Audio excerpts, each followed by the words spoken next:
Hoje o capítulo 11, Evangelho segundo Marcos. Vamos à leitura. E logo que se aproximaram de Jerusalém, de Betfagé e de Betânia, junto do Monte das Oliveiras, enviou 2 dos seus discípulos e disse-lhes: Ide à aldeia que está defronte de vós, e logo que ali entrardes, encontrareis preso um jumentinho, sobre o qual ainda não montou homem algum. Soltai-o e trazei-mo. E se alguém vos disser: por que fazeis isso? Dizei-lhe que o Senhor precisa dele, e logo o deixará trazer para aqui. E foram, e encontraram o jumentinho preso fora da porta, entre 2 caminhos, e o soltaram. E alguns dos que ali estavam lhes disseram: que fazeis, soltando o jumentinho? Eles, porém, disseram-lhes como Jesus lhes tinha mandado, e deixaram-nos ir. E levaram o jumentinho a Jesus, e lançaram sobre ele as suas vestes, e assentou-se sobre ele. E muitos estendiam as suas vestes pelo caminho, e outros cortavam ramos das árvores e os espalhavam pelo caminho.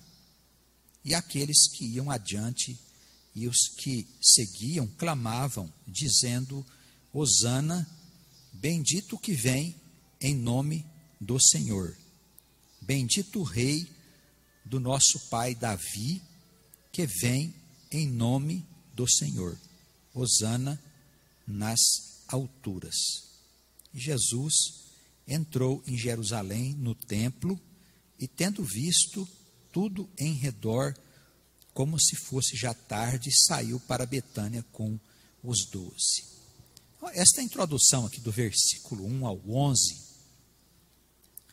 nós temos a história do jumentinho, né, que foram buscar para que Jesus pudesse montar nele e se aproximar de Jerusalém. Já estava chegando a hora do Senhor ser preso, né, para ser julgado e crucificado pelos homens.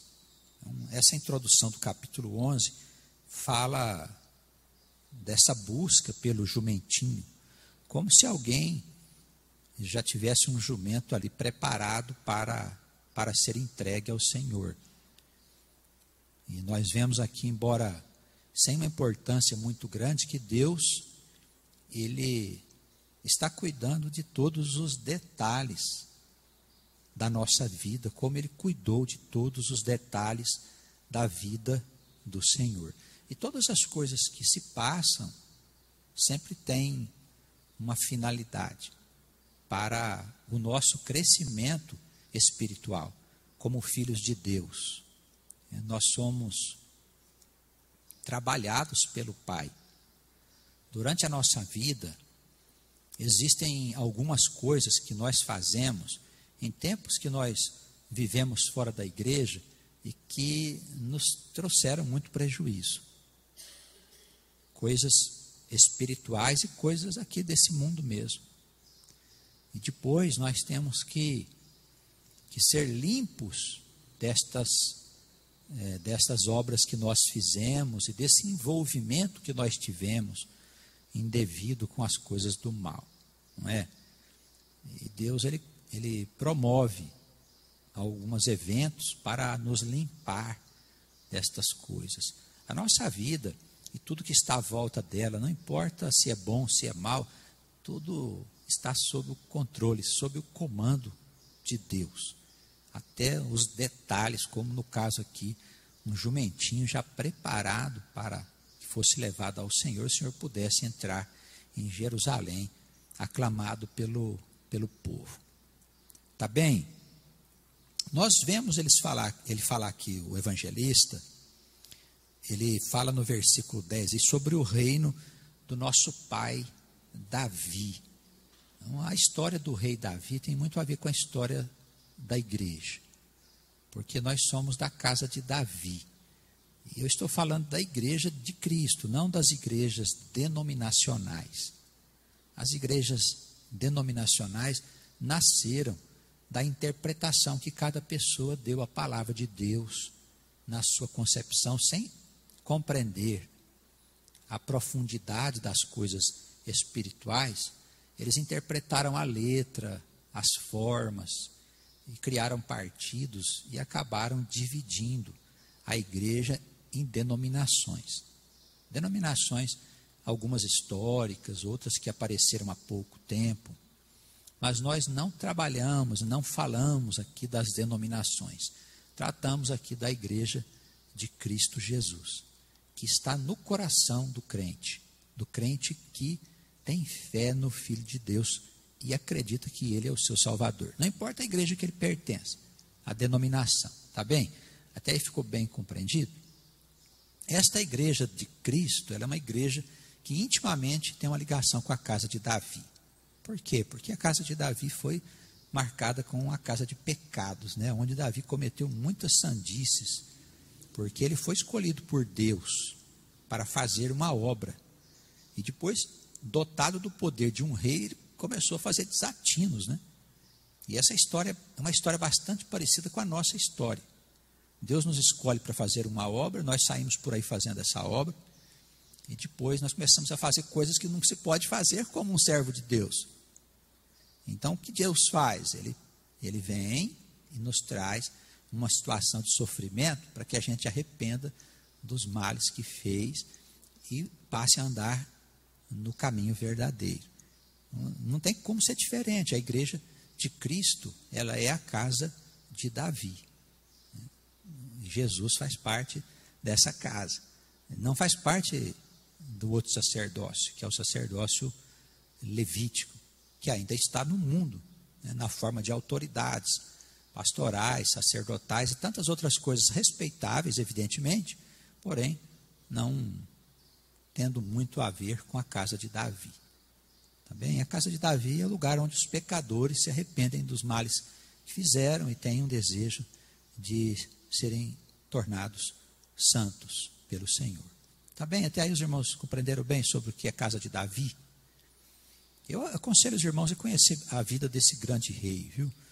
Vai no Antigo Testamento, dá uma olhadinha lá nos livros históricos, crônicas, reis, onde tem tudo aquilo que aconteceu com ele. É muito bom, porque de uma forma ou de outra, não deixa de ser uma imagem da nossa vida. Também de pecados, de erros e de acertos, né? Então, essa é a igreja do Senhor. Amém?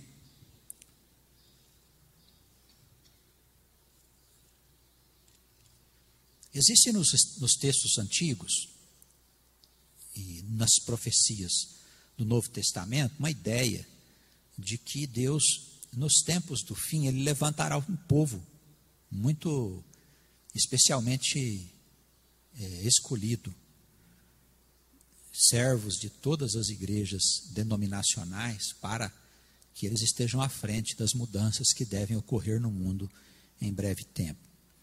E a gente vê no Velho Testamento eles falarem de alguma casa de Davi sendo novamente levantada. Acho que isso simboliza esse povo de Deus que ao longo da história desse mundo esteve nessa luta contra os seus próprios pecados e tormentos e buscando sempre esta santidade. Eu acho que esse povo é um povo escolhido, foi escolhido ao longo de toda a história e ele está espalhado aí no meio, né, desta humanidade hoje, no coração dos crentes que são sinceros e verdadeiros, independente das denominações. Vai chegar uma hora que esse povo vai ser levantado pelo Espírito Santo, de maneira que eles testemunhem ao Evangelho da salvação e a chegada do reino. Isso deve acontecer em breve no mundo. São coisas que, como dizia João Evangelista, o autor do Apocalipse, são coisas que em breve devem acontecer no mundo. Amém? Então, essa casa de Davi, nós ainda vamos ouvir falar dela até o fim dos nossos dias. Alguma dúvida os irmãos gostariam de acrescentar, perguntar sobre os comentários que fizemos. Fiquem à vontade, viu, os irmãos? Minha irmã,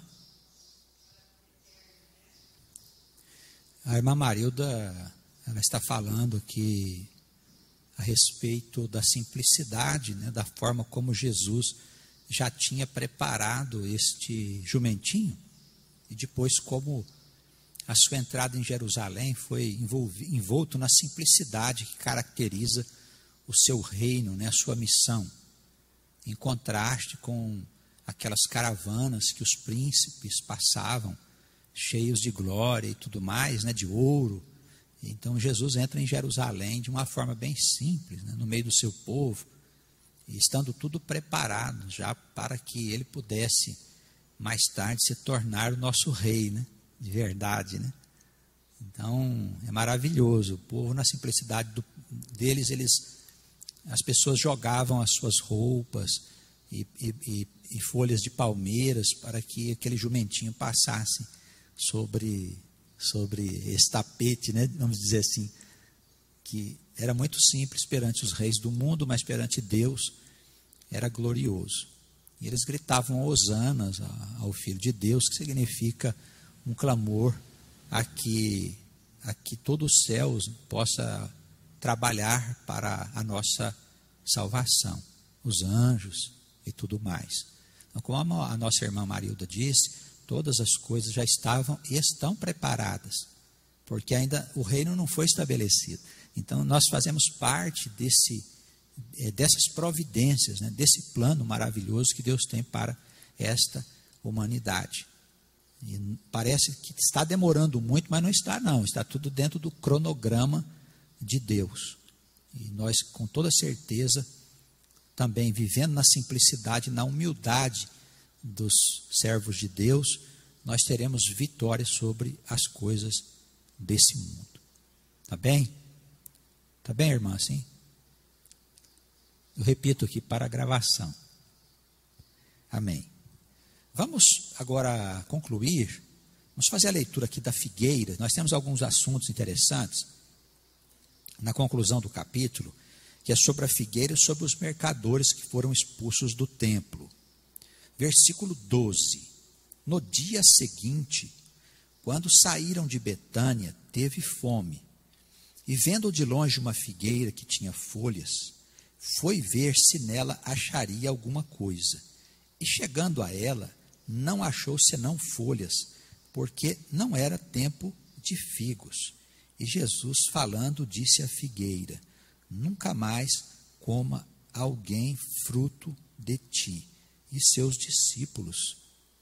seus discípulos ouviram isto.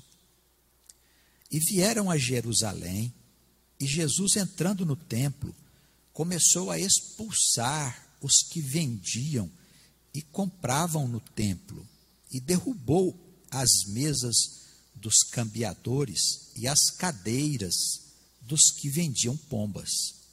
E não consentia que alguém levasse algum vaso pelo templo. E os ensinava, dizendo: não está escrito, a minha casa será chamada por todas as nações casa de oração? Mas vós a tendes feito covil de ladrões. E os escribas e príncipes dos sacerdotes, tendo ouvido isto, buscavam ocasião para o matar, pois eles o temiam, porque toda a multidão estava admirada acerca da sua doutrina.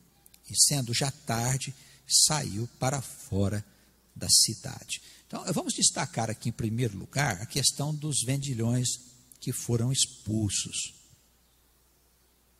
Naquela época, as comemorações e rituais e assembleias que aconteciam no templo de Jerusalém era acompanhado por muitas pessoas da nação e outros que moravam fora de Israel e que vinham até Jerusalém para participar desses eventos. E nessa ocasião, havia em torno do templo algumas mesas de cambiadores, onde eles trocavam dinheiro. As pessoas vinham de fora, traziam uma moeda que não era válida ali em Israel, e eles faziam uma troca. Então, isso chama-se câmbio até hoje. E tinha quem vendesse também alguns animais, alguns algumas aves que eram sacrificadas nos rituais. E o Senhor, entrando ali no templo, ele percebeu que havia um verdadeiro comércio e um vai e vem dentro do templo, né? Pessoas carregando os vasos.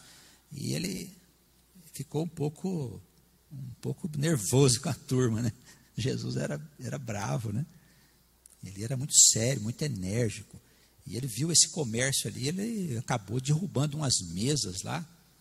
E existe outra narrativa no Evangelho que diz que ele fez uma corda e andou, acho que dando umas cordadas no povo lá, e pondo o povo para fora. E disse: olha, minha casa é um lugar de oração. Não, como que vocês têm feito da minha casa um lugar de comércio, covil de ladrões? Então, ele escandalizou aquele povo ali, arrumando com certeza muitos inimigos entre aqueles que faziam comércio na casa. Então, a passagem é bastante significativa, e trazendo aqui para os nossos dias, nós precisamos ter cuidado para a gente também não fazer isso dentro da casa do Senhor, porque a igreja é lugar de oração, é lugar de penitência, é lugar de leitura bíblica, de conhecimento das coisas espirituais. A igreja só trata das coisas eternas, ela não trata das coisas aqui desse mundo, tá bem? Eu tenho visto alguns excessos que as pessoas cometem. Algumas igrejas, elas têm uma livraria nas dependências do templo. Outras igrejas têm uma lanchonete ali fora, não dentro do salão. E tem a finalidade não de juntar dinheiro. Às vezes é para uma pessoa chega de longe, está com fome, né, antes de participar do culto, ou depois que ela vai embora, ela quer comer alguma coisa. Então a igreja oferece. Há situações assim como uma grande cidade, onde você ir na esquina ali para você fazer um lanche é perigoso. Então, uma igreja oferece um lugar para a pessoa fazer um lanche, mas não se trata de comércio. E também a venda dos livros. Bom seria que os livros fossem dados gratuitamente, mas ninguém recebe gratuitamente os livros da editora, mesmo das editoras cristãs. Tudo tem um custo nesse mundo. Se você quer vender um livro na igreja, isso não é comércio. Você quer oferecer aos irmãos boas obras para os irmãos poderem ler, se instruir. Às vezes uma Bíblia, né? Eu quero uma Bíblia, onde eu vou comprar? Você tem a Bíblia ali, uma boa edição, uma boa tradução para você oferecer aos irmãos. Não tem nada errado com isso. Isso não é comércio. Nós estamos falando aqui de comunidades que só pensam em ajuntar dinheiro. E os irmãos sabem muito bem quem são essas comunidades, porque elas andam por aí fazendo a sua propaganda. Com certeza, se o Senhor voltasse, ele iria fazer um escândalo no meio dessa gente. Tá bem? Colocações acerca desse tema, irmã? Nós vamos lá agora. Sim. Eu não fiz uma abordagem dela, porque aqui logo a seguir a gente tem o desenvolvimento da história da figueira. A gente vai entrar agora e já vamos comentar o teu ponto de vista, viu? Aí a partir do versículo 20, ele diz assim, o texto: e eles, passando pela manhã, viram que a figueira se tinha secado desde as raízes. E Pedro, lembrando-se, disse-lhe: mestre, eis que a figueira que tu amaldiçoaste se secou. E Jesus, respondendo, disse-lhes: tende fé em Deus, porque em verdade vos digo que qualquer que disser a este monte: ergue-te e lança-te no mar, e não duvidar em seu coração, mas crer que se fará aquilo que diz, tudo o que disser lhe será feito. Por isso vos digo que todas as coisas que pedirdes orando, crede receber e tê-la-eis.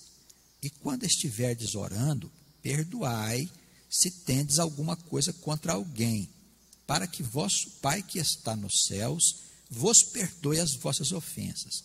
Mas, se vós não perdoardes, também vosso Pai que está nos céus vos não perdoará as vossas ofensas. Bem, a história da figueira se desenrola aí, né? Como nós tínhamos que comentar aqui, eu não comentei lá na introdução.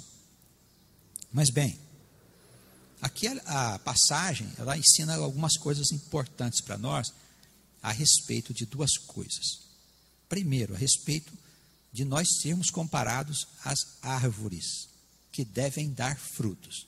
Essa é uma interpretação que não é a principal, essa é secundária, mas serve de alerta para nós. Se nós não produzirmos talentos, se nós não multiplicarmos as riquezas que Deus nos deu, a palavra, isso não tem nada a ver com dinheiro. Se nós não anunciarmos a palavra, Deus pode nos amaldiçoar. Nunca mais coma de ti frutos alguém. Nós podemos nos tornar mortos, como nós falamos hoje na pregação.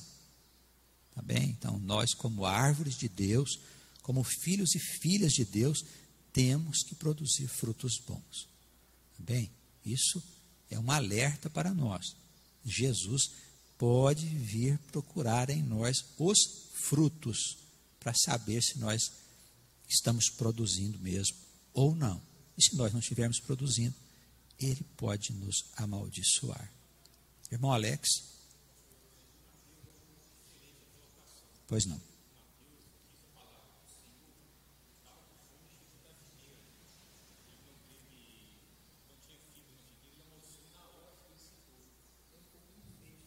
Sim. O irmão Alex está falando que a narrativa de Mateus é um pouco diferente. E por que é assim? Porque os evangelhos, eles são similares, eles não são iguais. Existem fatos nos evangelhos que são iguais, mas existem narrativas que são um pouco diferentes. Embora o fundo de cada história, de cada passagem, de cada citação, é o mesmo fundo. Nós que interpretamos a palavra de Deus no ponto de vista do Espírito, não devemos nos apegar excessivamente ao sentido literal. O que é o sentido literal? É aquilo que está escrito. Você vai achar discordância entre um evangelho e outro em algumas passagens. Não discordância de fundo, mas discordância de forma. Então, por isso que está diferente. Nós devemos sempre buscar o ensinamento que está por trás da letra. É o ensinamento espiritual. Não vamos discutir se era tempo ou não, tempo de figos. Porque não é Jesus que diz que não era tempo de figos. Quem diz é o evangelista. Vê a diferença? Que isso aqui é uma narrativa. Alguém escreveu uma história. E quem disse que não era tempo de figos é o evangelista, não é Jesus. Ele contou uma história. Não tinha figo porque não era tempo de figo. O evangelista está cumprindo um papel aqui de narrar, mas ao mesmo tempo ele dá a opinião dele sobre os fatos. Por isso que é um pouco diferente em Mateus. Os evangelhos são narrativas que 4 homens fizeram. Não é? Mateus, Marcos, Lucas e João. São os evangelhos que foram escolhidos como os textos mais idôneos. Quem fez isso foi o Jerônimo, o São Jerônimo, que é um santo na Igreja Católica, na época de 400 depois de Cristo, quando o catolicismo estava se firmando. Na época, quem governava era o Papa Damaso I. E ele que pediu ao Jerônimo que escolhesse os melhores textos evangélicos. Havia em torno de 40 textos evangélicos no meio da cristandade. E aquilo gerava uma confusão de interpretação. E Jerônimo, ele fez um trabalho de ler todos esses documentos e escolher os documentos que lhe pareceu mais em harmonia. Então, esses 4 evangelhos foram escolhidos por ele como os documentos mais idôneos, e desde então, eles passaram a fazer parte do cânon da escritura do Novo Testamento, que é o conjunto de livros considerado ao longo do tempo como base para a nossa fé. Os irmãos percebem? Não quer dizer que os outros evangelhos não tivessem alguma coisa verdadeira. Nos outros evangelhos também tinha muita coisa boa, mas tinha doutrinas estranhas misturadas naquelas narrativas. E eles acharam por bem condenar os outros textos como textos suspeitos. Por isso nós temos esses 4 evangelhos que estão aqui no Novo Testamento, que iniciam o Novo Testamento. Vindo depois o livro Atos, as cartas dos apóstolos, encerrando com o Apocalipse, que é a profecia. Essa é a escritura da igreja cristã, o Novo Testamento. Tá bem? É toda uma história, né? Os irmãos veem que que tudo começou lá com Paulo e tal, aí a igreja vai aos pouquinhos se arrastando, e algumas doutrinas estranhas vão tentando entrar na igreja, há uma reação dos líderes da igreja contra essas doutrinas, e a igreja vai aos poucos organizando as escrituras do Novo Testamento, uma vez que o Velho Testamento naquela época já existia. Bem? Então esse livro aqui no final, no meio da escritura, para a direita, é o Novo Testamento, que é a nossa escritura, é a escritura da igreja, é o Novo Testamento, não é o Velho, da igreja de Jesus, da igreja cristã. Esses dias me escreveu um irmão dizendo que lá na igreja dele, eles resolveram tirar o nome evangélico. Uma dessas igrejas pentecostais. Ela chamava igreja evangélica, tal. Aí eles tiraram o nome da igreja, tiraram esse evangélico, e ficou só a igreja com o nome de Deus. Por quê? Porque não é uma igreja cristã. Na verdade, eles praticam ali uma doutrina que eles acreditam ser uma doutrina de Deus, fundamentada na Bíblia. Não é fundamentada no Novo Testamento. Entendeu? Isso faz uma diferença enorme, porque a igreja cristã, ela é baseada no Novo Testamento. A igreja católica, a igreja protestante, ela se fundamenta no Novo Testamento. E quem fugir disso está fugindo do contexto dos ensinamentos apostólicos e daquilo que Jesus pediu para Paulo fazer. Quem é crente cristão se orienta pelo Novo Testamento. Não estamos dizendo que no Velho não existam coisas maravilhosas e boas, e conselhos, e sabedoria, que pode edificar e orientar a nossa vida. Não estou dizendo isso, tá bem? Mas como base de doutrina, nós temos que saber qual livro a gente deve se assentar nele. Senão ficamos perdidos. Muito bem. Passado as referências feitas pelo presbítero Alex, vamos em frente. Primeiro, Jesus, ao amaldiçoar a figueira, nós podemos tirar desse ensinamento, interpretando de maneira paralela, que nós somos árvores que devemos dar frutos. Se não fizermos, nós seremos amaldiçoados. Depois, assunto principal. Qual que é o assunto principal desta passagem? Vamos lá, irmãos, rapidamente, já deve ter interpretado. Qual é o assunto principal desta passagem? O poder da fé. E a instrução aí preciosa, hein, irmãos? Versículo 23. Ele diz que a fé é tão poderosa que você pode fazer erguer um monte e lançá-lo ao mar. Isso é só uma metáfora, viu, irmãos? Não é para você sair por aí pegando as montanhas e atirando no mar, tá bem? Isso é só uma forma de dizer que a fé tem esse poder. Ah, mas ninguém nunca lançou um monte no mar. Mas não é para lançar mesmo. Jesus está dizendo só a respeito do poder da fé. Tá bem? Bom, o que mais nós podemos aprender com o Senhor? Veja o versículo 24. Todas as coisas que pedirdes, aí vem o que devemos fazer. Eu peço, eu oro, eu creio receber e tê-la-eis. Não pode faltar alguma coisa nesse elo, os irmãos. Os irmãos perceberam?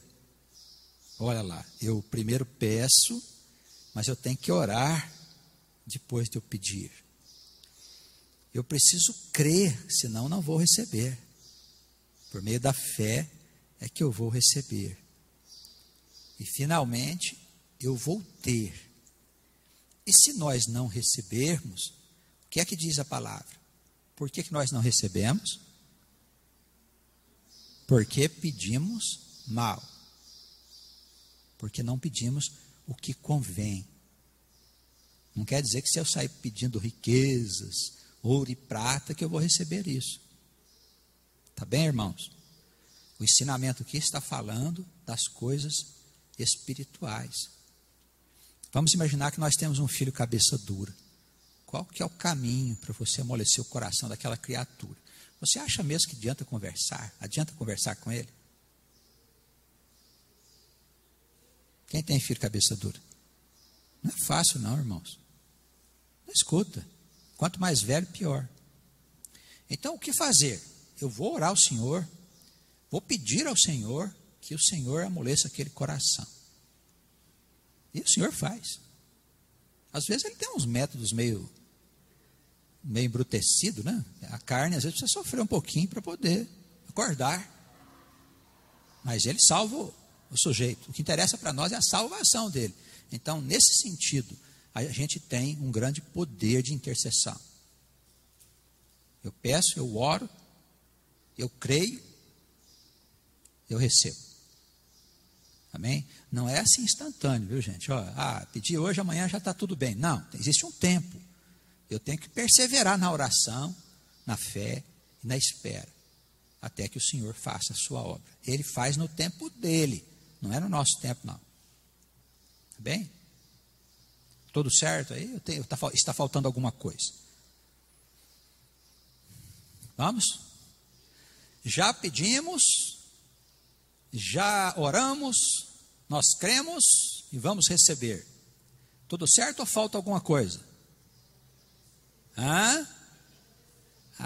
Ele está dizendo que quando nós oramos pedindo essas coisas, existe um detalhe importantíssimo. Se temos alguém que nos faz mal, nós temos que perdoar essa pessoa. E de coração. Porque senão Deus não nos dará aquilo que nós estamos pedindo. Aí é que está a força do pedido. Os irmãos percebem a instrução é muito profunda. Ele diz qual é o caminho. E finaliza assim, olha, pergunta a você se você tem alguém que te fez mal. Perdoa, ora por aquela pessoa sinceramente, para que você possa receber o teu pedido celestial. Tá bem? É fácil perdoar? Irmãos, o que vocês acham? Vocês têm dificuldade para perdoar? Sim. Quem tem dificuldade para perdoar, levanta a mão. Nossa, quanta gente que tem facilidade. O pastor não levantou a mão.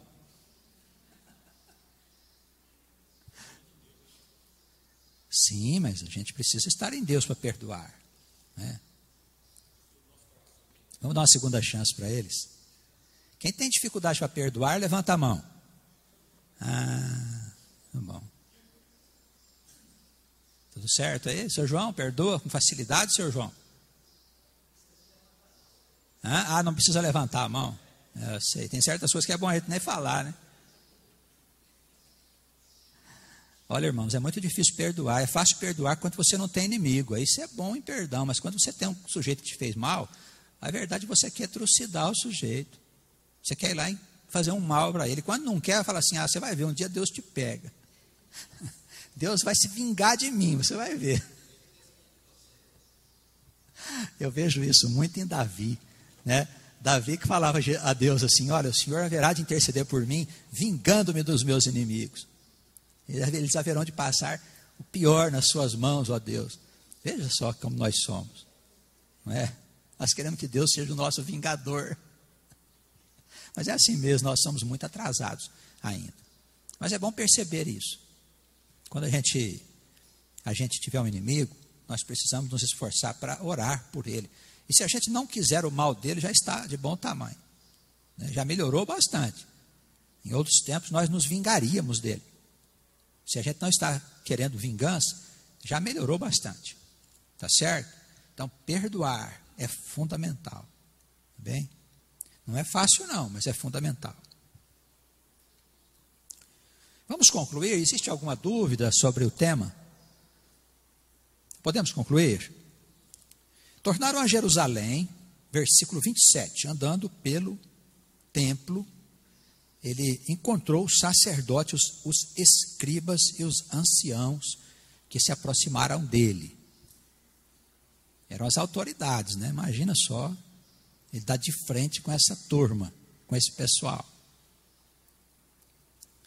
Eles lhe disseram: com que autoridade fazes tu estas coisas? Ou quem te deu tal autoridade para fazer estas coisas? Jesus, respondendo, disse-lhes: também eu vos perguntarei uma coisa e respondei-me. Se me responderem, eu vos direi com que autoridade faço estas coisas. Aí Jesus, como era um mestre, né, ele sabia como se sair de situações difíceis. Ele responde a pergunta deles também com uma pergunta, e uma pergunta embaraçosa. O batismo de João era do céu ou dos homens? Respondei-me. E eles, os sacerdotes, os escribas e os que estavam ali, começaram a arrazoar entre eles.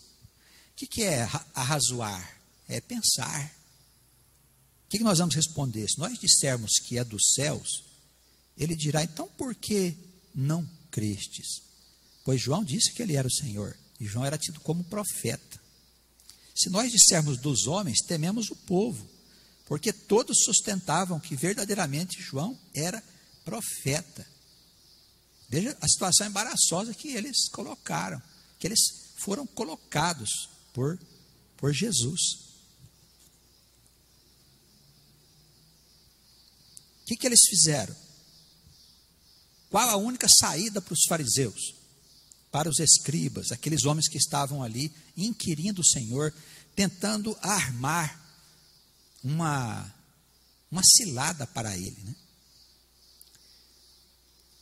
Eles disseram assim: bom, a única saída aqui é dizer que nós não sabemos. Melhor ficar calado. Aí Jesus disse para ele: também eu vos não direi com que autoridade eu faço essas coisas. Calou a boca dos homens assim, de uma forma bem profunda, bem verdadeira, não é? Então Jesus, ele tinha uma autoridade para lidar com todas as coisas relacionadas com o Espírito. Por isso, ele fez calar aqui estes sacerdotes, esses escribas e anciãos, que eram os homens que mandavam na vida do povo. Eles tinham poder de mando mesmo. Amém? Dúvidas? Comentários, acréscimos? Os irmãos entenderam direitinho?